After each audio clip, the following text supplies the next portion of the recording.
Mesdames et messieurs, bonjour.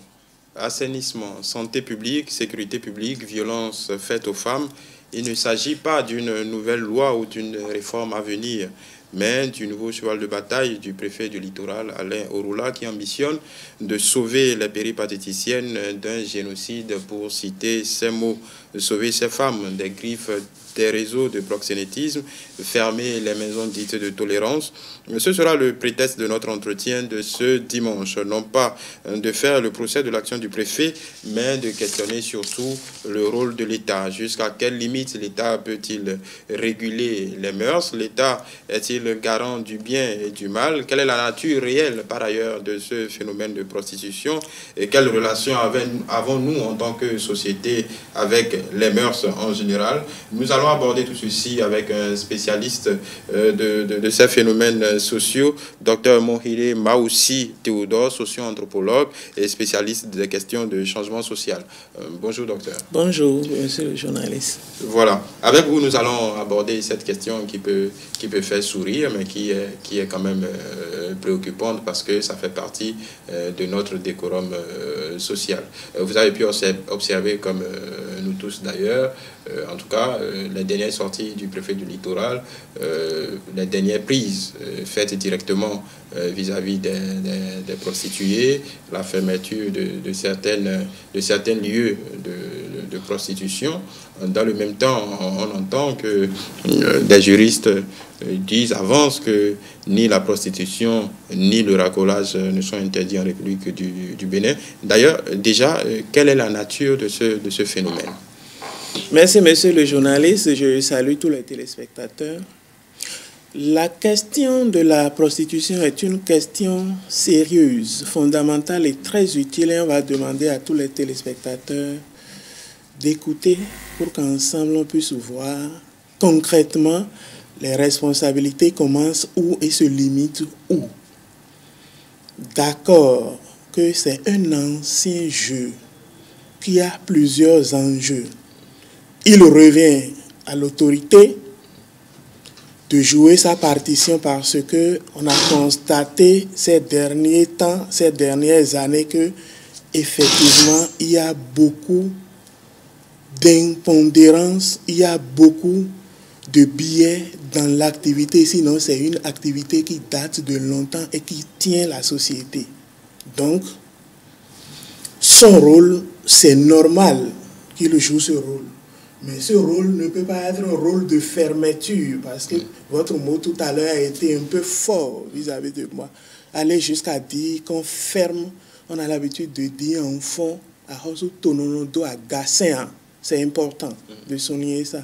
Il doit agacer. À Hosu Tononodo à Galilée, il ne peut pas. Il dit ça le jour, les gens vont faire ça la nuit. Il dit ça le matin, ils vont faire ça le soir. Il refuse ça le soir, ils vont faire ça le jour. Surtout avec l'avènement des réseaux sociaux, avec l'avènement des téléphones portables, avec la nouvelle technologie de l'information et de la communication, plusieurs boulevards de communication, de stratégie, de négociation existent aujourd'hui à telle enseigne qu'on peut seulement évoquer le mot réduire et non supprimer. Supprimer, on ne peut pas. Même sur le dos, même sur la bonne intention de protéger ces femmes, parce qu'il a parlé de violence faite aux femmes, il a parlé d'abus, de traite de la personne, de danger public, en tout cas en ce qui concerne la santé, un tueur silencieux, simplement cela, certainement il parle des maladies sexuellement transmissibles, des réseaux de proxénétisme, en tout cas, donc toutes ces raisons ne suffisent pas à s'attaquer de cette façon à ce phénomène. Les raisons sont bien fondées. Toutefois, c'est le rôle de l'autorité. Il doit viser l'extrême et avoir le peu. Au fait, c'est ça la situation.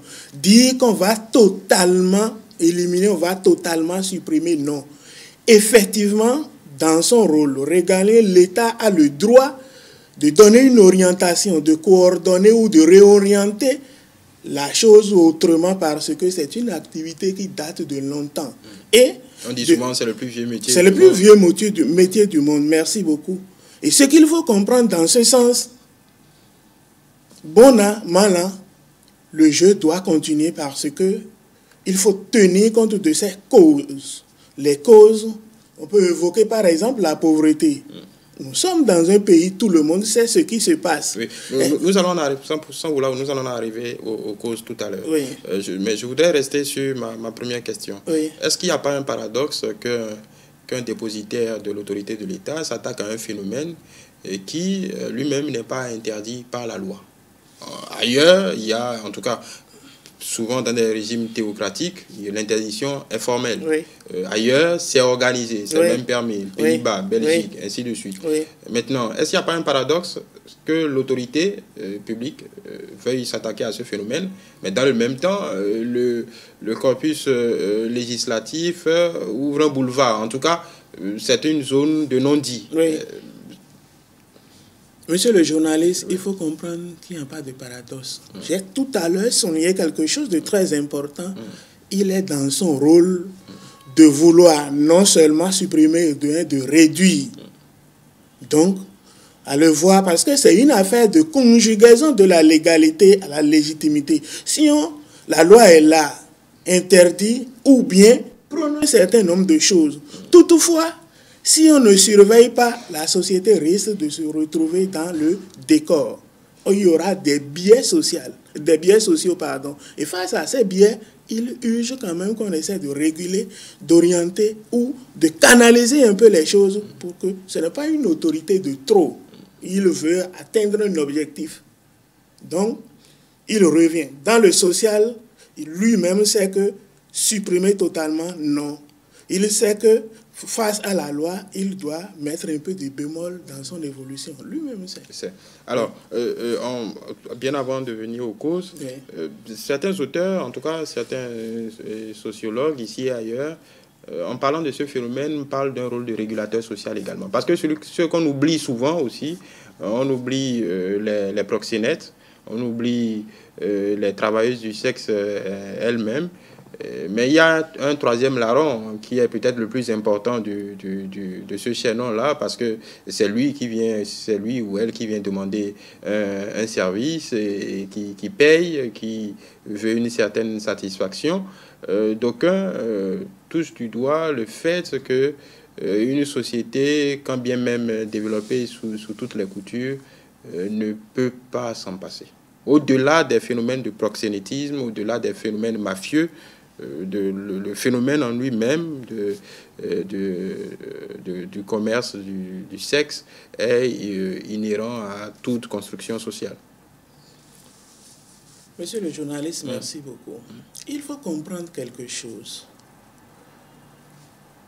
Si nous voulons rester simples, on évoque la vente du sexe. C'est ça. Vous savez, la vente du sexe constitue un système où il y a plusieurs acteurs qui entrent en ligne de compte. Et ces acteurs, chacun joue son rôle. Donc, le tout forme un système et chaque chaînon fonctionne. À la fin, ce n'est rien d'autre que, vous m'excusez, la femme qui va se coucher pour deux raisons fondamentales. La satisfaction de son besoin. Et la deuxième chose, avoir aussi l'espèce sonnante et trébuchante. Dans ces conditions, quand nous prenons chaque acteur dans son rôle, dans le changement social, Georges Gurvitch a évoqué quelque chose de très important. Le changement social n'est rien d'autre qu'une mutation. C'est des formes de, si on ne veut pas exagérer, des formes de révolution qui arrivent et qui s'imposent à l'homme à telle enseigne que dire qu'on va supprimer, effacer le passé, et venir parler du présent et entrevoir un futur, c'est difficile.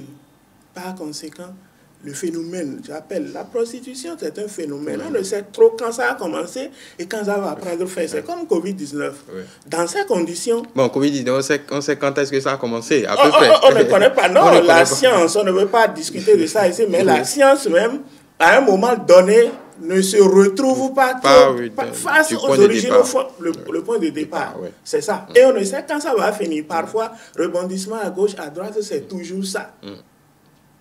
Donc, quel que soit alpha, le jeu doit demeurer et on fonctionne avec, comme vous l'avez bien dit, c'est un phénomène qui est inhérent à la société.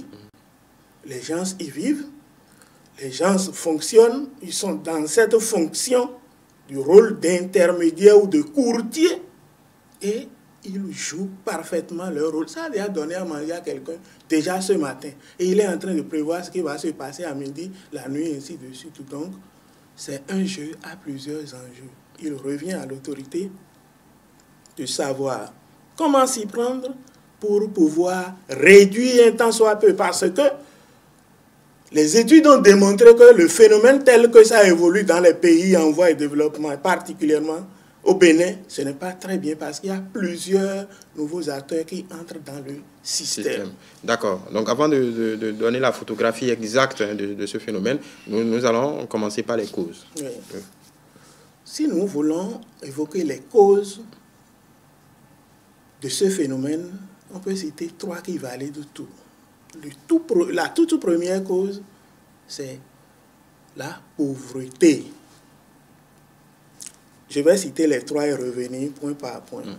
La deuxième cause fondamentale qu'il urge de marteler, ce n'est rien d'autre que le mimétisme. L'autre a fait quelque chose, moi aussi je peux aller faire. C'est une sorte de tricherie. La troisième cause, c'est l'insatiabilité de l'homme, c'est-à-dire l'insatisfaction. Quand nous prenons la toute première cause, cette cause est une cause transversale. Qu'est-ce qu'on veut dire par là? Ça part des prostituées les plus âgées jusqu'aux prostituées les moins âgées. Pourquoi je dis ça?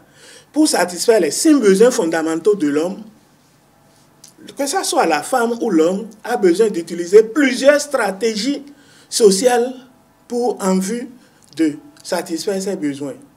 Alors, si je vais à l'école, il n'y a pas le job. Si j'ai appris un métier, je n'ai pas de l'argent pour m'insérer. Si j'ai pris quelque chose, au lieu de rendre ça plus sérieux et commencer par vendre, ça ne marche pas. Alors qu'il y a des prédateurs. Je suis dans le rôle de acteur femme comme acteur homme. Qu'est-ce qu'il faut faire? Si je peux me rendre beau ou belle pour satisfaire un certain nombre de besoins, je ne trahis aucun secret. La femme la plus riche du Sénégal sur RFI s'est dit, c'est une ancienne prostituée. Ça veut dire quoi? De la pauvreté, elle a pris par là et elle devient riche. Ça ne veut pas dire qu'on encense positivement le phénomène, non. On constate. Mais du temps, on peut dire que c'est un tremplin. Et la situation peut évoluer jusqu'à ce que... Mais quand nous prenons la pauvreté, l'élève par exemple ou l'apprenant, l'étudiante, dans le système éducatif dont le parent n'est pas même susceptible ou capable de satisfaire ses besoins en fourniture, de satisfaire ses besoins en petit déjeuner, de satisfaire ses besoins fondamentaux, le jeu s'expose et on est obligé de s'y adonner, croyant que d'un instant à l'autre, je vais cesser. Mais quand on y prend le goût, c'est fini, ça va. De la même manière, quand je suis apprenti, par exemple, et d'admiration en admiration, je constate que il me faut telle pommade pour me rendre plus belle. Il me faut telle chose pour être plus présentable dans la société. Il me faut ceci pour avoir des portables, ainsi de suite. Or, étant donné que j'ai le sexe, et quand j'essaie quand même de me rendre un peu présentable, les gens arrivent et me proposent un certain nombre de choses. Qu'est-ce que je peux faire? Des cas exagérés aussi existent dans ce cas-là où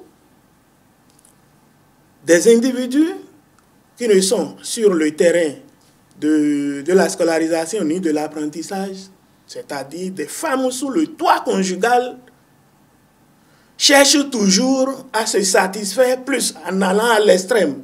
Et dans ces conditions aussi, se donnent à l'activité. Il y a aussi le fonctionnement des intermédiaires, même si je ne veux pas.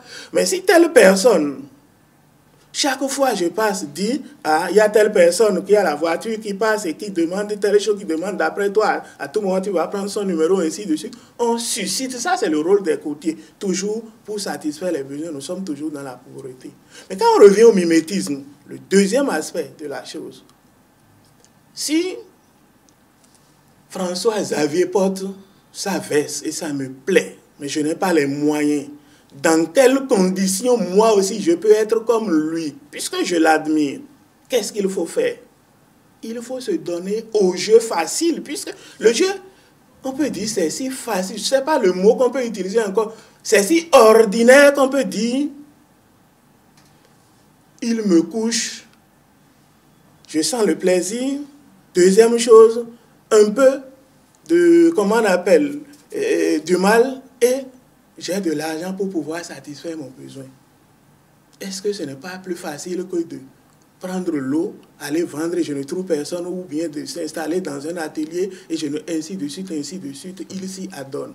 Puisque l'autre fait jusqu'à ce qu'il a acheté, par exemple, ce qu'elle a acheté, par exemple, une voiture, ça c'est l'exagération, jusqu'à ce qu'elle change les chaussures de valeur, jusqu'à ce que, ainsi de suite. Dans ce mimétisme-là, l'autre dit, la tricherie, l'autre dit, moi aussi je vais commencer. Et surtout dans les écoles, c'est parti jusqu'à ce qu'on appelle, je ne vous apprends rien, la tontine sexuelle. C'est très intéressant. C'est très intéressant.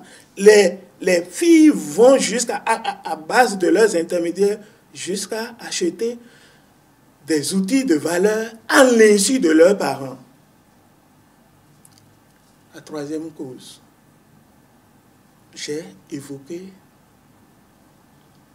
La troisième cause, je crois, c'est ce qui concerne le... Qu'est-ce qu'on avait évoqué maintenant? La troisième cause, c'est ce qui concerne l'insatiabilité, l'insatisfaction.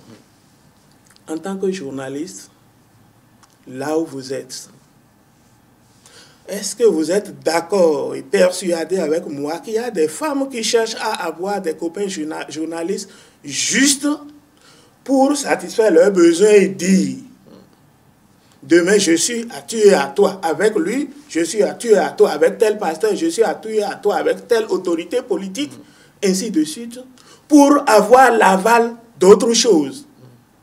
C'est-à-dire quoi? La promotion dans la profession. Réussir à un concours, ça c'est révolu aujourd'hui, parce que avoir tel que les choses se passent un peu plus difficile, mais ça se passait. Oui. J'étais parti à un enterrement, par exemple, d'un jeune douanier qui est décédé juste après l'achat d'une voiture. C'est sa tante qui est en train de pleurer, soi-disant. J'ai refusé ça à sa mère, de ne pas faire ce jeu-là, de ne pas faire ce jeu-là, jusqu'à ce qu'elle a dit, même s'il faut donner mon sexe, je vais faire pour que mon enfant soit douanier. Voilà là où nous en sommes. Donc, vous voyez, le fait de ne pas être satisfait de l'heure, du présent, fait qu'on cherche à évoluer, on cherche à changer de rang social jusqu'à ce qu'on arrive à ce point. Donc, voilà les trois causes quand on rassemble tout. La pauvreté. Deuxième chose, le mimétisme, l'autre fait. Donc, moi aussi, je peux le faire et je vais passer par là, alors que la tête X n'est pas la tête Y. L'autre chose, mais quelle que soit la position qu'on ait, on cherche toujours à être plus grand. Qui ne veut pas être président de la République? Quelle femme ne veut pas? Quel homme ne veut pas? Tout le monde veut. Si on peut prendre par le sexe pour être ministre, si on peut prendre par le sexe pour être président, si on peut prendre par le sexe pour être au haut lieu, je crois que le jeu est faisable, étant donné que c'est toujours un huis clos. Il n'y a pas une troisième personne qui est présente. Ce qui se passe, c'est entre quatre murs et c'est entre deux personnes. Oui. Donc ça peut aller. D'accord. Mais si on circonscrit un peu les causes que vous venez d'évoquer à ce qui est visible, à ce qu'on voit dans certains spots de la ville de Cotonou, puisqu'on parle du littoral, même si ça existe un peu partout dans le Bénin, on va se dire que les lieux qui ont été visités par le préfet, ces femmes-là, disons, ne se cachent pas, et donc on peut supposer, en tout cas c'est la position du préfet du littoral, que la cause qui amène ces femmes-là, forcément, c'est en tout cas en grande partie, c'est la pauvreté, et du coup sont sous la coupe de proxénètes, en tout cas de mafieux. Oui. Donc pour les autres causes, mimétisme et insatiabilité, vous parlez de tontine sexuelle, ces cibles-là se cachent plutôt. En tout cas, ça ne se fait pas. Monsieur le journaliste, c'est ça. Vous me donnez plus envie de recenser la situation. Allez-y. Vous êtes d'accord avec moi qu'à voir le décor planté, l'autorité préfectorale se voit déjà presque dans un boulevard de formes de prostitution à telle enseigne qu'il lui sera très difficile de dire qu'il va supprimer, mais il va réduire. Il est dans son rôle, on l'encourage, mais qu'il sache concrètement qu'il y a un problème fondamental à régler. Lequel? Le problème qu'il y a à régler, c'est mieux de passer d'abord par la sensibilisation sur une longue durée. Mais la sensibilisation sur quoi?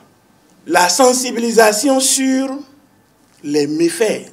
Et le premier méfait, c'est ce qui concerne les maladies.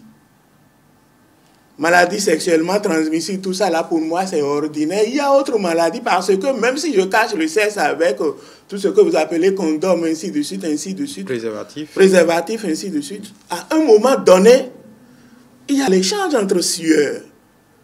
Quand le jeu rentre dans le vrai jeu, il y a beaucoup de choses qui sont échangées. C'est quoi le vrai jeu? Le vrai jeu n'est rien d'autre que...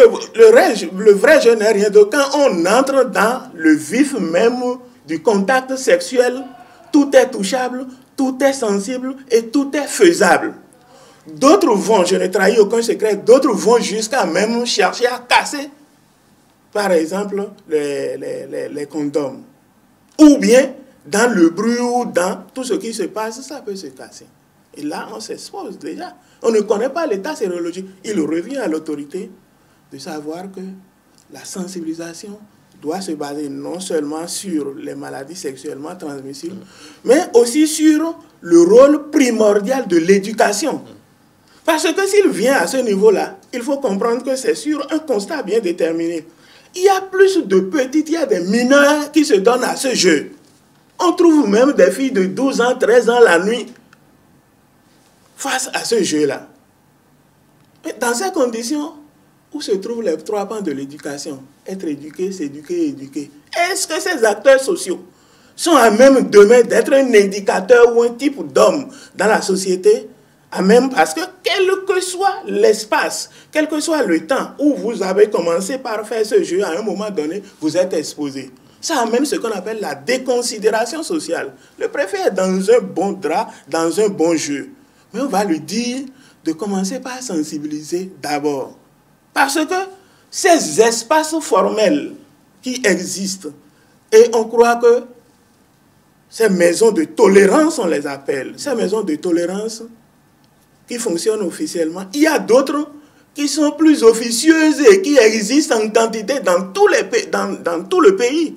Et encore dans nos villages. Ce qu'il a embrassé, c'est très bien pour Cotonou. Mais s'il ne sait pas faire, il y aura ce qu'on appelle le contournement. Les gens vont le contourner, le jeu va continuer toujours à son nez et à sa barbe. Il ne pourra pas. Parce qu'il y a tout le monde dedans. Presque tous les acteurs sociaux, du politicien au haut lieu, jusqu'aux paysans, au fin fond de Tchoumi, tout le monde est dedans. Ça se caricature simplement par le fait que nous avons tous commencé par fonctionner dans ce qu'on appelle le papillonnage sexuel. Le papillonnage sexuel. Ça veut dire quoi? Le papillon saute comme ça. Nous butinons. Pourquoi? Maman a l'habitude de préparer à tout moment du riz à la maison. Aujourd'hui, je veux la pâte.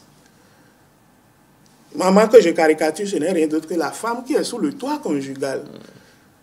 Elle est grosse ou elle est mince, ainsi de suite. Je veux tester maintenant le noir, la grosse qui est dehors. Mais le boulevard est là, il me faut seulement de l'argent. La religion joue son rôle. On ne peut pas laisser. S'il n'y a pas la religion qui canalise un peu les choses, les 10 commandements avec tout ce qu'on nous dit, fornication, ainsi de suite, le jeu sera encore plus ouvert. Donc, il lui revient simplement de savoir qu'il doit commencer par la sensibilisation sur une longue durée. Sinon, à vouloir tout fermer, on peut fermer Djonké, on n'a pas dit non. Mais les filles de Djonké peuvent vous trouver quelque part où se réfugier, non? À 2, à 3, à 5, ainsi de suite. Justement, oui. En parlant des filles de Djonké, oui. Lors de la première descente, en tout cas il y a 2 semaines, je crois, du préfet à Djonké, où oui. Une trentaine ou une quarantaine si mes souvenirs sont bons, oui. De péripatéticiennes ont été mise en garde à vue. Nous nous sommes rapprochés de ces femmes. Elles ont même un syndicat, des représentants, qui ont mis le doigt sur le fait que les autorités publiques venaient de les priver de gains, de leurs droits, parce que c'est pas interdit, ce n'est pas interdit, de leurs droits. Elles ont eu un manque à gagner, ainsi de suite.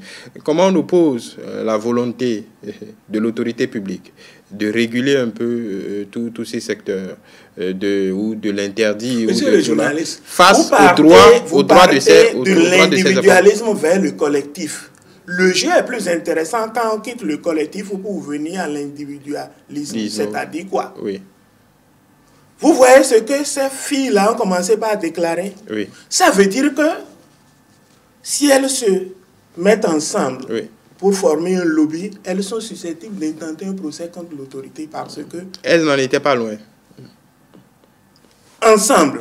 C'est individuellement, vous les avez interviewés, vous avez entendu ça. Une représentante. Vous voyez, dans ces conditions, allez voir ce que chacun individuellement pense de ce préfet-là qui leur interdit, ainsi de suite, ainsi de suite.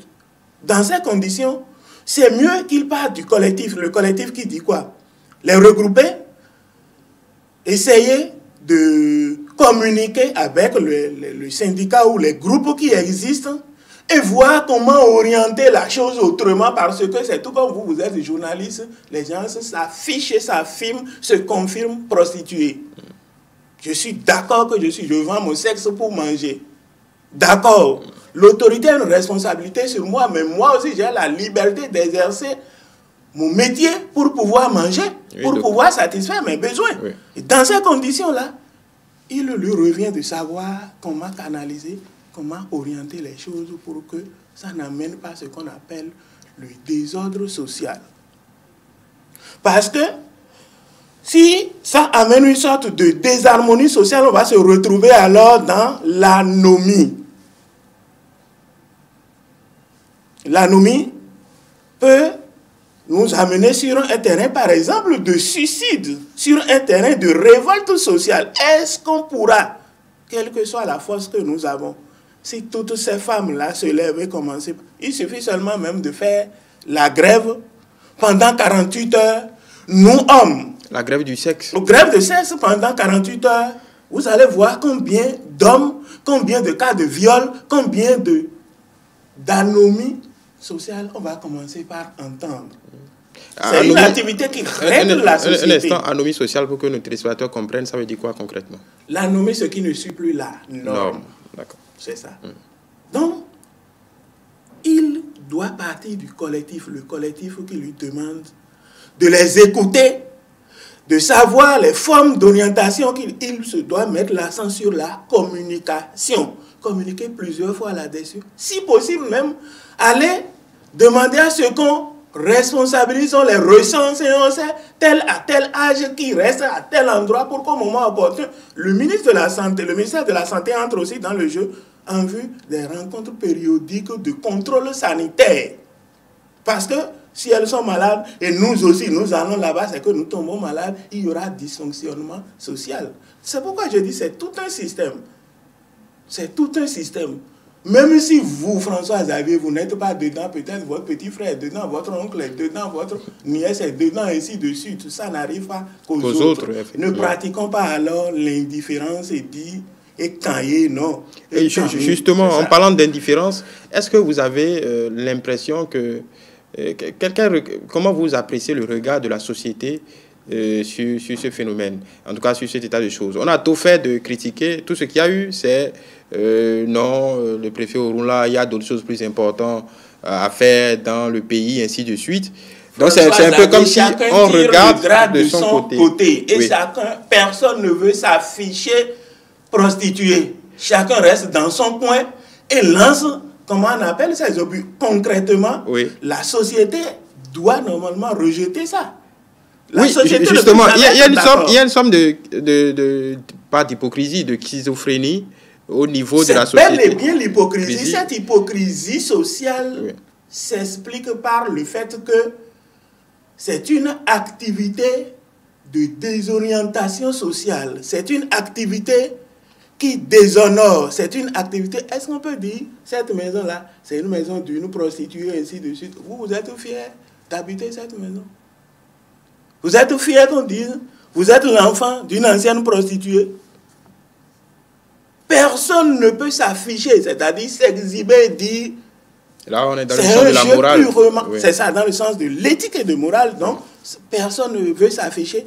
Dans ces conditions, il faut comprendre que les choses doivent se passer discrètement, à tous les niveaux.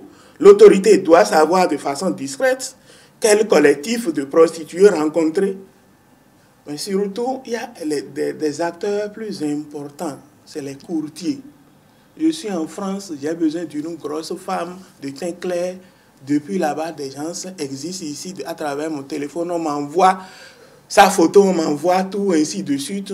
Et je n'ai même pas besoin de remettre l'argent à celle que je vais coucher, mais je remets à l'intermédiaire qui gère la situation. Il revient à celle qu'on a couchée d'aller voir l'intermédiaire pour prendre 6 et 5 000, pour prendre 2 000, 3 000. Et c'est déjà bon. Les proxénètes, les masques, comme on les appelle. C'est ça. Oui. Il y a plusieurs femmes. D'autres quittent le village juste pour pouvoir faire cette activité-là et se retrouver dans la société. Le jeu est si compliqué et extraordinaire à telle enseigne qu'on ne peut pas maîtriser tous ses contours. Donc se lever du jour au lendemain et dire qu'on va supprimer, c'est comme on va ramasser les bandits dans les ghettos à tout moment. 4 à 5 jours, ils se retrouvent là-bas. Ils font partie du fonctionnement de la société. S'il n'existe pas, il y aura des policiers. S'il n'y a pas de bandits, il y aura des policiers. Quel rôle vont jouer? Régler la circulation et c'est fini. Le dysfonctionnement crée le bon fonctionnement. Le dysfonctionnement crée le bon fonctionnement. Il faut ces gens-là pour que l'individu X, qui peut-être n'a pas encore de femme, mais qui a son argent, puisse satisfaire sa libido. Ça fait un. Il faut ces gens-là pour que l'homme qui est en désaccord peut-être avec sa femme de façon temporaire puisse arriver quand même à satisfaire son besoin.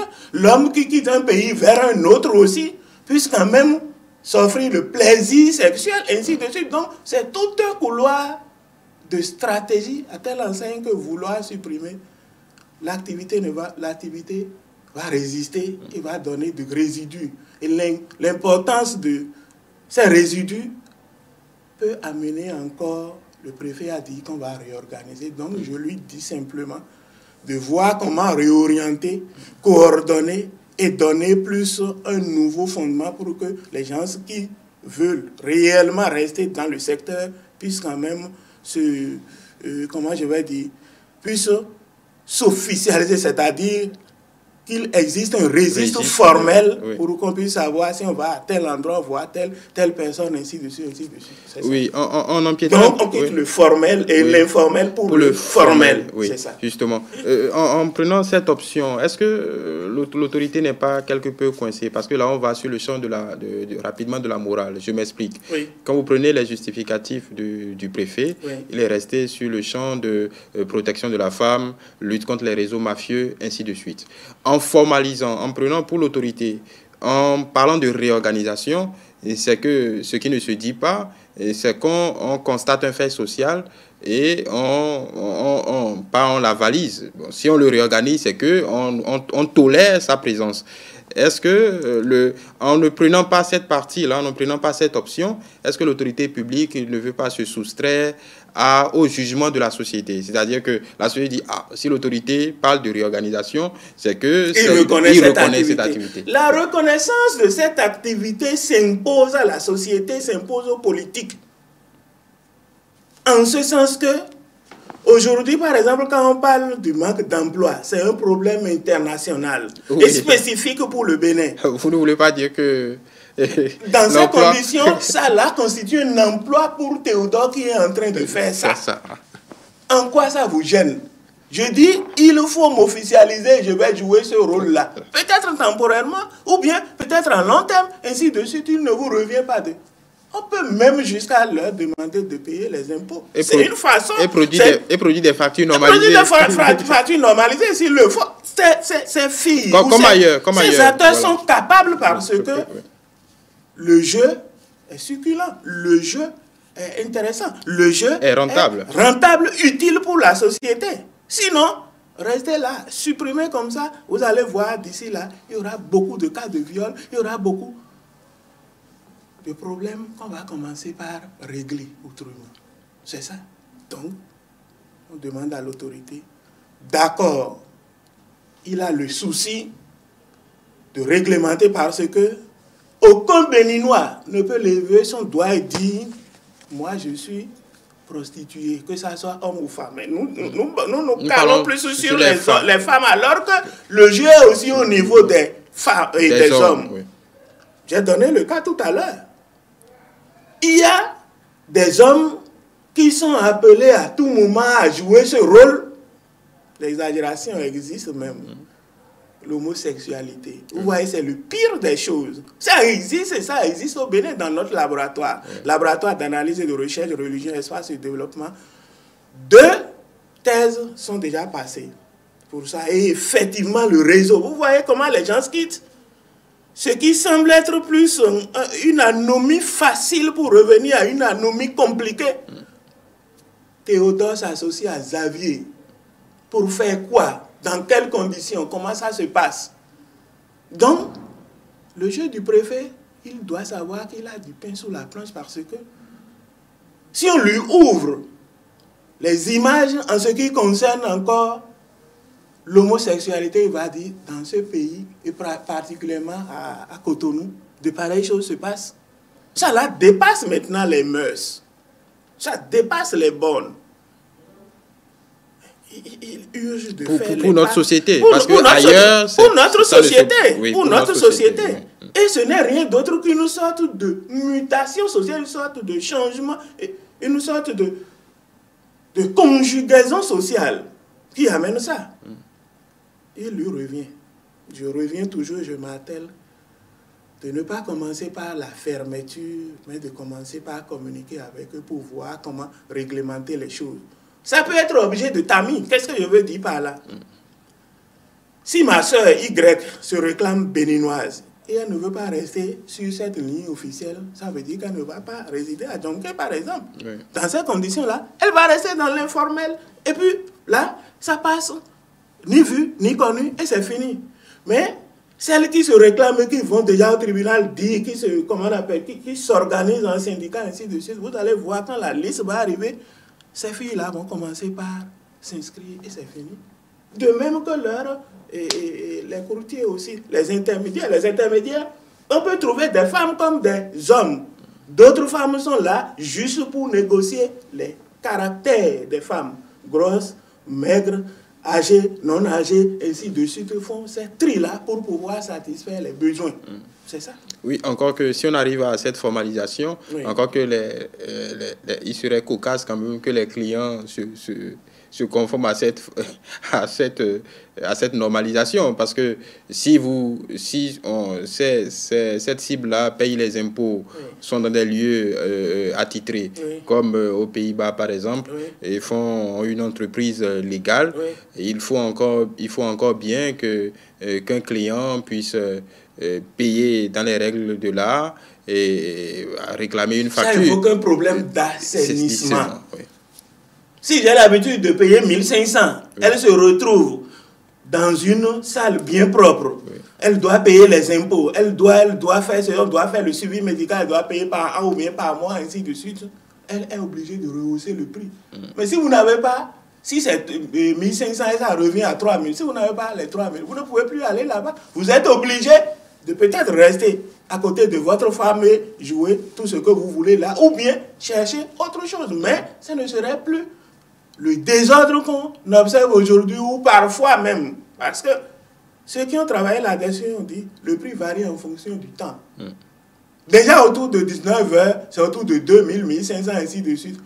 Mais vers 3h, 4h du matin, avec 500 francs, parce que déjà le marché est en train de finir. Oui. Donc on en tient compte, et c'est ça. Or, si je suis sous les impôts, je suis sous un certain nombre d'exigences, je suis obligé alors d'être formel et à tout moment, à midi, comme le matin, ainsi de suite, vous pouvez venir. C'est mes tarifs. Et le tarif est là, tout le monde comprend. C'est tout. Voilà. L'autre point du sujet, c'est que vous comprenez bien que quand l'État, l'autorité publique s'aventure sur cette thématique-là, ces thématiques sont au-delà des méfaits, en tout cas palpables, des questions de santé publique, de sécurité. Il y a la question du bien et du mal, de la morale.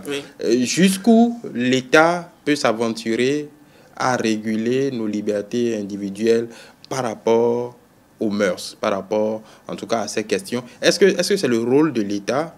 Est-ce que l'État est garant du bien et du mal? Et jusqu'où l'État peut aller? Je sais là où tu veux partir. Est-ce qu'il revient à toi, François Xavier, qui est en face de moi, de dire que Talon n'est pas le chef de l'État? Ce sont les tests. Oui, ce sont les tests, mais justement, quand quelque chose se passe, il voit ou on l'informe. Qui est le premier responsable? C'est lui. C'est lui. Donc, qu'il joue son rôle à l'extrême ou pas, en voulant aller à l'extrême, il essaie de réduire, il essaie de réguler, il essaie d'intimer un certain nombre de chemins à suivre pour que ça ne devienne pas trop du désordre. Donc, laisser l'État mettre son doigt dans tout. Je crois que c'est mieux. Dans tout. Dans tout. Il sait lui-même l'État. Autant qu'il veut. Je parle de personne morale. C'est très bien là où il ne peut pas mettre son doigt. Mais, surtout dans la société est plurielle. Je ne sais pas si vous êtes d'accord. Le Bénin est pluriel. Ce que je vais acheter à 5 francs, toi, François Xavier, en verse, tu peux acheter à 10 francs. L'autre qui a le nez effilé et les cheveux longs peut acheter à 10 000. Par conséquent, il revient à l'autorité de savoir mettre la norme. Parce que sans norme, il y aura changement social dans le désordre et nous allons toujours rester dans... Il n'y aura pas le développement harmonieux et durable. Oui, mais d'accord. Quand l'État veut mettre des normes, d'habitude, l'État passe par la loi. Mais dans ce cas bien précis, l'État ne prend aucune initiative en ce qui concerne la loi. C'est ce qui cause le problème. Vous êtes d'accord que la légitimité ne peut pas fonctionner sans la légalité et la légalité ne peut pas fonctionner sans la légitimité. Exactement. Le problème actuel, est si criard que si on doit tenir compte de la loi, certainement c'est en réflexion aussi. Si on doit tenir compte des lois existantes, on va laisser les choses se passer comme ça. Mais à un moment donné, la société sera remplie de prostituées ou bien de proxénètes à telle enseigne que si vous ne savez pas faire vous-même, François, vous avez dit, si le jeu est si intéressant, est-ce que moi-même, je ne vais pas rentrer un peu de temps? Il revient à l'autorité de jouer son rôle du père de la nation, du répondant premier, de l'acteur intrépide en première position, à même de dire non, ça ne va plus se passer. La société, c'est toujours comme ça. Et ce qui nous amène à critiquer plus, je n'ai jamais demandé de ne pas critiquer, c'est aussi la démocratie. Parce qu'on se dit, je suis libre de faire, je suis libre de faire. Mais vous faites l'espace dans lequel... Je suis libre de disposer de mon corps. De disposer de mon corps. Mais l'espace dans lequel vous êtes. Vous voyez cette affaire de passe vaccinale. Qu'est-ce que nous critiquons? On dit, si l'État avait posé sa signature quelque part pour dire je suis responsable de ce qui va arriver après la vaccination, beaucoup allaient faire ça aussi. Ça veut dire quoi? On responsabilise l'État là-bas. Et pourquoi ne pas le responsabiliser face à un danger qui ruine l'éducation formelle et informelle? Nous n'allons pas oublier un point important de la chose. L'éducation des enfants compte beaucoup. L'éducation à 2 niveaux. Le premier niveau, quels sont les éléments fondamentaux de l'éducation qu'on inculque, qui rentrent dans les habitudes et les aptitudes de l'enfant pour qu'il puisse savoir, je ne peux pas remettre mon cesse contre de l'argent. Ça, c'est le cas d'espèce. Le deuxième niveau, c'est l'éducation formelle, qui parfois biaise l'éducation informelle. Si je ne vais pas à l'école, je ne vais pas entendre qu'il faut faire telle chose pour pouvoir avoir accès à celui qui est à l'extérieur, pour pouvoir écrire à tel, pour pouvoir faire ceci, ainsi de suite. Donc, éducation pour tous, c'est une bonne chose. Mais voilà aussi les conséquences. Parce que, quand on prend les statistiques, on doit comprendre et rester très ferme là-dessus que ceux qui sont dans ce jeu de prostitution, ce ne sont rien d'autre que les scolarisés et les déscolarisés. Le grand nombre. Ce n'est pas ma mère au village qui va pratiquer la prostitution facilement comme ça, non. Ni ma soeur qui n'a jamais mis pied à l'école. Elle ne maîtrise pas cette stratégie-là. Peut-être passer dans la nuit, aller saluer quelqu'un et puis ça peut donner autre chose. Ou bien peut-être en voulant aller aux toilettes, voilà les problèmes d'assainissement qui se posent dans les villes et les rues, les villages. Dans ces conditions-là, elle peut être victime de quelque chose. Mais avoir le goût jusqu'à dire, avec mon cesse, je peux vivre, survivre et devenir encore riche, il y a problème. Il y a problème. Donc François, il faut comprendre quelque chose de fondamental. L'État est dans son rôle. Oui. Permettez-lui d'exagérer un peu pour pouvoir assainir un peu. Oui. S'il n'assainit pas, on va passer du peu au pluriel. Et au pluriel, ce serait déjà l'anomie difficile à gérer. Voilà. Mais j'insiste toujours sur cette question. Oui. L'État veut assainir. Mais pourquoi faire économie de la loi? Je donne un exemple. Vous parlez d'éducation. Je vais faire le rapport. Oui. L'éducation, par exemple, c'est vous êtes en voiture avec votre jeune fille ou votre garçon. Vous passez à Djonké, par exemple, à une certaine heure. Vous revenez peut-être d'une cérémonie et vous voyez cette dame-là au bord de la voie, ce qu'on appelle le racolage. Oui. Et ça, quand votre fille vous demande, vous essayez quand même de lui expliquer si vous êtes très ouvert ou bien vous dites ne regarde pas, on passe à autre chose. Oui. Déjà, est-ce que le minimum, ce n'est pas d'interdire simplement cela, le racolage, c'est-à-dire l'empiètement sur la voie publique, parce que ça rejoint votre question d'éducation, parce que ça se voit des enfants. Pose un problème de faisabilité. Oui. Je suis à côté de la voie, j'attends quelqu'un.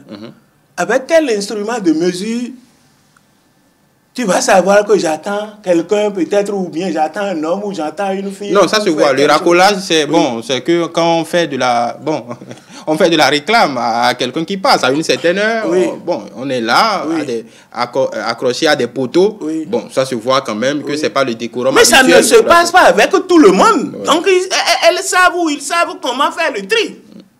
C'est ça. Chacun a son degré de honte. Chacun a son degré de honte. Il faut voir. Si c'est avec votre fille, vous êtes sûr qu'elle peut vous appeler? Non? Ça dépend de notre communication habituelle. De notre mode de communication. Si moi, je m'arrête, d'accord. Mais avec ma fille ou bien avec ma femme, déjà il y a un obstacle. Oui. Vouloir parler de loi, je suis d'accord. Là, c'est pour officialiser plus les choses. Mais en attendant, tel que la situation est en train d'évoluer, je martèle encore, ce n'est pas une suppression, mais c'est une affaire de réorganisation du système. Il faut une réorganisation, d'une bonne communication autour de la sensibilisation. C'est très important. Donc, en tant que société, nous devons aller au-delà de nos inhibitions habituelles, reconnaître ce phénomène social et concéder un espace défini à pour éviter l'anomie sociale, pour éviter les désordres. Dans le cas contraire, vous allez enregistrer plus de cas de suicide, vous allez enregistrer plus de viols, vous allez enregistrer plus de dégâts sociaux. C'est ça. Voilà. Maintenant, au-delà de ce que nous voyons, vous avez décrit tout à l'heure un autre monde où ce phénomène est encore plus prégnant, dans les écoles, sur les réseaux sociaux. Et ça se voit quand même que l'État et la société pratiquement démunis par rapport à cette zone de non-droit, on va dire, parce que c'est difficile d'intercepter les échanges sur cette plateforme. Mais on a plutôt l'impression que dans ce monde, la prostitution s'est développée à des vitesses, on va dire, grand V, dans ce no man's land que constituent les réseaux sociaux. Face à cela, comment l'autorité publique peut arriver à réguler de ce côté-là également, au-delà du formel? J'ai expliqué tout à l'heure quelque chose de très fondamental. L'autorité ne peut jamais maîtriser tous les contours de ce phénomène. J'appelle ça phénomène toujours parce que comment ça va prendre fin, on ne sait pas. Bon, au moins ce qui est connu. Par rapport à ce qui est connu ici, il ne lui revient pas de chercher à voir le tréfonds de l'informel. Parce que là, c'est chercher à voir l'informel. C'est-à-dire quoi? Les On peut peut-être voir dans le sexuels, portable qui a écrit à qui, ou bien qui fait ceci, ainsi de ou bien demander au réseau comme MTN Move, ainsi de suite, à tout moment d'amener les informations. On va voir qui communique plus sur les femmes, ou bien qui donne plus de rendez-vous. C'est ce qu'on va. On le fait pour la cybercriminalité. Oui, on le fait pour la cybercriminalité parce que ça touche un point sensible. Oui. Le point sensible, c'est l'économie. Oui. On est d'accord, et ça nous déshonore vis-à-vis de l'extérieur. Ici, c'est de l'économie aussi. oui, c'est de l'économie, mais pas à cette grandeur. Ça fait un. La deuxième chose fondamentale qu'il faut souligner à ce niveau, c'est trop rentrer dans la vie privée de l'autre. Ah, voilà la question. C'est trop rentrer dans la vie privée de l'autre parce que là... Donc là, il y a des limites. C'est pourquoi je ne peux pas cerner tous les contours. Il y a des limites. Mais l'État doit rentrer dans le désordre comme ça et savoir comment mettre un peu de l'ordre. Ce n'est pas à supprimer totalement. Oui, parce que tout à l'heure, vous disiez que l'État doit aller partout. Il doit aller partout oui. pour pouvoir réduire oui. et non supprimer. Oui. Oui. Mais là, vous parliez de vie privée, qui a des limites. Oui. La vie privée, oui. qui a des limites, je dis, laissez le rôle à l'État. Oui. De jouer son rôle du père. Si vous avez l'habitude de venir à la maison autour de 23 heures, votre papa dit, je ne veux plus voir ça. Mais si vous savez que vous avez une émission ici, il vous revient de savoir comment communiquer avec votre père. Peut-être très exigeant, ou bien avec le gardien pour qu'il y ait plus de complicité, ou bien porter votre short en bas pour savoir que vous allez escalader et rentrer à la maison. Là, ça rentre dans les stratégies de chaque acteur. Il revient à l'État aussi, sachant très bien que sur les réseaux sociaux, il y a de pareilles choses qui se passent, de savoir comment, sous forme de boule de neige, interpeller les gens pour dire comment telle chose se passe. Ça n'a pas besoin de mettre ça dans le public, non. Voilà. Ailleurs, on a fait le pari de sanctionner le troisième larron, le troisième acteur. Oui. En France, par exemple, je pense qu'il y a des amendes pour le client, c'est-à-dire que l'individu qui vient chercher ce service. Est-ce que, là, on parlait de liberté individuelle tout à l'heure, quand bien même l'État formaliserait ce secteur, pourquoi l'État m'empêcherait de... dans des conditions, on parlait d'avortement sécurisé tout à l'heure, comparaison n'est pas raison. Comment l'utopie? Non, c'est pas une utopie, parce qu'ailleurs ça se fait. C'est pas une utopie. Est-ce que c'est faisable facilement ici? D'abord, est-ce que là-bas, c'est fait même à 40%? Quand la police vous prend, vous avez une amende. Mais la police va me prendre parce que peut-être j'ai mal négocié. Non, pas mal négocié. Quand on vous prend avec une prostituée, en France par exemple, dans les bois de Boulogne par exemple, vous avez une amende. Mais si je suis persuadé que si la police me prend, on va m'amender, il me revient de prendre mes dispositions, utiliser les stratégies possibles pour qu'on ne me prenne. Les policiers surveillent tout au Bénin, pourtant les gens se volent. Pire encore, ça là, c'est un besoin organique. Et si ça me vient, je dois satisfaire. En absence de ma femme, qu'est-ce que je vais faire? Je vais rester comme ça? Il y aura des équilibres. Si par exemple, je vais enseigner. Bon, il y a la prière. Ça, je prends le parti des religions. La religion a des dessous fétiches, salés, salades, à telle enseigne que si on ne sait pas faire, on ne va pas... Non, je ne vilipende d'aucune religion, mais vous devez comprendre que dans la religion, tout ce qui se passe, qui est sale, noir, fétiche, salade, tout ça là, tout est caché. Vous avez vu le rapport de la fois passée? Vous avez lu un peu, vous avez vu tout ce qui se passe. Et pourtant... Et d'ailleurs, d'aucuns demandent aussi un type de rapport chez nous. Demander un type de rapport chez nous, nous sommes dans un espace où le religieux a plus même de sens que le politique aujourd'hui. Parce que il y a des problèmes d'emploi, il y a des problèmes d'enfants, il y a des problèmes d'argent, il y a des problèmes de santé, il y a tout ça là. Et ce n'est rien d'autre que ces gens qui me proposent l'espoir ou l'espérance religieuse.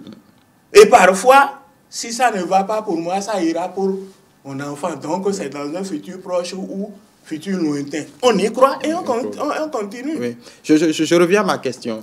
Pourquoi l'État devrait pénaliser un acte consentant entre deux adultes? C'est-à-dire, je parle du client. J'ai laissé la prostituée, j'ai laissé les proxénètes. Ça, c'est l'affaire des OPJ, des policiers. François, sois plus clair et dis-moi, oui, pourquoi l'État, dans un espace scolaire, dans un espace éducationnel formel, oui. L'État, si toi, François, de 31 ans, tu t'entends avec une fille de 21 ans, oui. Pourquoi on doit faire ceci si tu es un enseignant? Il y a des conditions. Oui, ça, on est dans le cadre scolaire. Oui, oui, oui. Mais d'autres cas, si on s'entend, il n'y a pas de problème. Ou bien, ils ont dit ça, ou en fermant les lieux de tolérance, c'est qu'on entrave ma liberté si je suis un usager. En fermant, on est en train de réduire, on n'est pas en train de vouloir dire que si on voit François avec une fille, on va l'enfermer, on n'a pas non, dit je ça. ne dis pas une fille. Si j'ai ma Lolita, par exemple, que je vais voir tous les jeudis à 18h oui. Dans une maison de tolérance oui. À Vaudier, oui. Et que l'État ferme cette maison de tolérance, oui. L'État atteint à mon... L'État vous prive de votre liberté, mais vos stratégies demeurent et restent. Il vous revient de changer de fusil d'épaule pour satisfaire vos besoins. L'État ne rentre pas dans le tréfonds de tout. C'est pourquoi j'ai dit, laissez l'État rentrer dans le global. Il vous revient alors de jouer au spécifique pour que... Je prends par exemple le paiement d'impôts. Malgré un cours tout, il y a aussi dit ceci, on doit payer ainsi de suite. Est-ce que tout le monde paye à 100%? Non, non. D'accord. Donc d'autres utilisent des stratégies peut-être de fuite en avant. Et qui, ces stratégies-là, hein, et vont les amener à être surpris un jour où on va faire le redressement fiscal. Oui. Mais en attendant, ils sont en train de survivre, ils continuent. Oui. Fonctionne comme ça aussi. C'est ça le spécifique dans le global. Ouais. Dans le spécifique, on utilise les stratégies, on utilise les moyens à même de tricher, à même d'escamoter, à même d'éviter les obstacles pour atteindre son objectif en attendant. On s'adapte, on fait une sorte de résilience sociale. Voilà. C'est ça. D'accord. Il nous reste quelques minutes parce que oui, déjà, ça passe très vite. Il nous reste quelques minutes, 5 minutes environ. Face à ce que... Est-ce que vous avez l'impression que ce que le préfet vient de commencer, en tout cas, parce qu'il est plutôt déterminé, on connaît son acharnement sur ces dossiers, est-ce que vous pensez ou du moins, quels sont les moyens que vous pensez qu'on peut user pour essayer, en tout cas, peser sur la stratégie qui est mise en place? Parce que vous parlez d'organisation, d'assainissement, ainsi de suite. Il utilise aussi le terme. Le préfet est dans son rôle de régulateur. Mais il sait très bien qu'il doit mettre du bémol en privilégiant 3 choses. La communication, on est d'accord? Oui. Les complicités, parce que c'est un cercle très compliqué. Donc, les complicités. Oui. Et la 3e chose, c'est le consensus. Il communique, il doit multiplier les formes de complicité. Ce n'est pas toujours les policiers qu'il faut envoyer faire chose. On peut prendre les courtiers et dire comment ça va se passer pour qu'on ait la paix. On ne veut plus voir les plus petites. Non, par contre, les courtiers, ça c'est interdit. Les courtiers, ça c'est interdit. C'est-à-dire les proxénètes, les mafieux, les marques, ça c'est interdit par la loi. C'est-à-dire que, comme vous l'avez dit, François ne peut pas... Nous parlons société. Oui. Les courtiers existent partout, quel que soit... Oui, on le sait, oui. Mais c'est parce que c'est interdit qui se cache. Vous ne verrez aucun courtier, même sur les réseaux sociaux, utiliser son nom de naissance. C'est pourquoi il se cache. Mais il fonctionne. Oui. Donc on a besoin de la police. Oui. C'est ça, genre, ce ne sont rien d'autre que ces acteurs formels-là qui vont lui donner au préfet la démarche, la méthodologie et la technique à utiliser pour pouvoir réduire ce phénomène. Parce que sans eux, même quand on prend les filles, elles vont rester toujours rigides. Nous voulons mener notre activité. Il revient à ceux qui négocient, qui rentrent dans les formes de négociation. Ils vont dire, comme on a l'habitude de faire ceci, il y a cela. Donc, prenons cette voie-là pour fermer, pour réduire, pour faire ceci, ainsi de suite. C'est ça. C'est ça. Donc, il doit privilégier la communication, la complicité, le consensus. Parce que s'il tire en tant qu'autorité, rester autoritaire face à la situation, vous allez voir. Le consensus, donc autour de tous les acteurs. Autour de tous les acteurs. Il lui revient. C'est pourquoi il faut même des réunions sur réunions à divers niveaux pour qu'il puisse comprendre concrètement quelles pistes emprunter pour réduire ce phénomène. Mais dire qu'on va fermer, on peut tout casser aujourd'hui. Vous voyez le phénomène par le fonctionnement des marchés. On dit les marchés ne vont pas fonctionner. On dit on va créer des marchés modernes, ainsi de suite. À Kassato, par exemple, à côté de là. Voilà, les gens continuent de rester là. Oui. C'est ça. Bon, en attendant... Donc le résidu est têtu. Pour ne pas avoir un grand nombre de résidus, lui revient de savoir collaborer. C'est la bonne collaboration avec tous ces acteurs qui lui permettre de trouver le bon chemin, qui n'est rien d'autre que les rendre formels. Et c'est fini. Les rendre formels. Donc, oui. Autoriser la prostitution. Mais on ne peut pas dire qu'on va effacer ça totalement. C'est un vieux métier. Quel que soit ce qui va se passer, ça doit demeurer sous toutes ces formes, parce qu'il y a plusieurs formes. Le fonctionnement est si multiple qu'en voulant détailler tout ici, on va perdre 4-5 heures et ça va continuer parce qu'il y a beaucoup d'acteurs. Ils sont dedans. Là, je reste là-dessus parce que c'est quand même intéressant ce que vous dites. Oui. Autoriser la prostitution. Oui. Est-ce que vous vous rendez compte que très peu de pays ont pris ce chemin formellement? Autoriser la prostitution. Ils ont autorisé discrètement. Parce que ça se passe à leur nez, à leur barbe. C'est comme le phénomène Covid. Vous dites 50, ainsi de suite. Les gens continuent toujours de faire des trucs, non? Des cérémonies, non? Plus de 50, ainsi de suite. Oui. On dit ça tout juste pour réduire un peu l'ardeur. Oui. C'est ça. Il est dans son rôle d'autorité en disant qu'il va fermer, mais lui-même, le dénominateur commun auquel il va venir, c'est réduire et non fermer. Et non fermer. Donc, en attendant que les politiques, en tout cas, affichent ce courage politique, parce que, vous savez, on a fermé un chapitre récemment sur une loi qui a beaucoup fait parler. Le gouvernement parlait d'encadrement de l'avortement. Alors, les gens l'ont entendu sous forme d'autorisation d'avortement. Donc, voilà. Il y a beaucoup d'espace dans lesquels ce jeu à plusieurs enjeux a été évoqué. Le jeudi passé, j'étais à l'Assemblée pour parler un peu des mesures sociales concernant le budget en cours. Ce jeu-là est arrivé. C'est expliqué un peu, mais le temps ne m'a pas permis de faire bien le diagnostic de la situation. L'État, là aussi, l'État est dans son rôle. Puisqu'il y a plusieurs apprenants, plusieurs apprentis, plusieurs qui passent de vie à trépas, dans ces conditions, qu'est-ce qu'il faut faire? Au fait, c'est l'ancien jeu. Oui. Mais il suffit simplement de dire, c'est l'ancien jeu, mais aujourd'hui, si vous voulez faire, ça s'impose à travers les 3 conditions qui sont fixées. Oui. Venez seulement parler de ces conditions-là et c'est fini. Ça peut marcher. Accepter que l'État mette sa bouche pratiquement dans tout parfois pour pouvoir essayer de réduire un peu tout ce qui est anomie, comme j'ai dit, anomie sociale. C'est très important. C'est très important.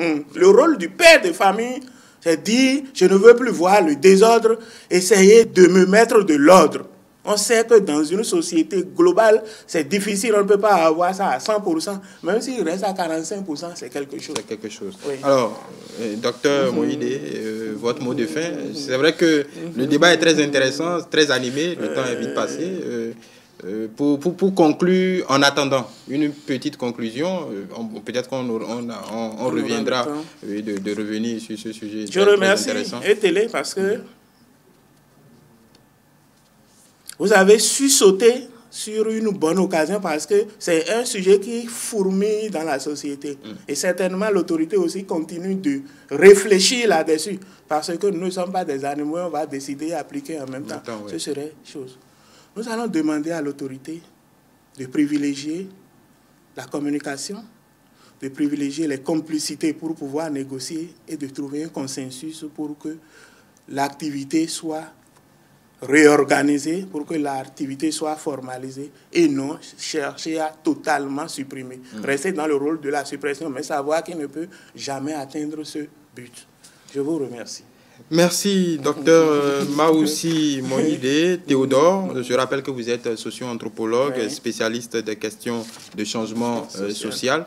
Ce matin, nous avons traité avec vous de ces questions de mœurs, avec le prétexte, comme pour prétexte l'action du préfet vis-à-vis de en tout cas des péripatéticiennes. Ça, c'est le mot attitré, joliment dit, pour ne pas cacher dire... un certain nombre de choses. Non, pour ne pas dire prostituée. Pour ne pas dire prostituée. C'est plutôt intéressant. Hein. Le mot est compliqué, mais bon, péripatéticienne, c'est ce qui est indiqué. Nous avons essayé de faire le tour du rôle de l'État, en tout cas en termes de régulation de nos mœurs. On a pu en dire quelques mots, jusqu'où l'État peut aller pour essayer de...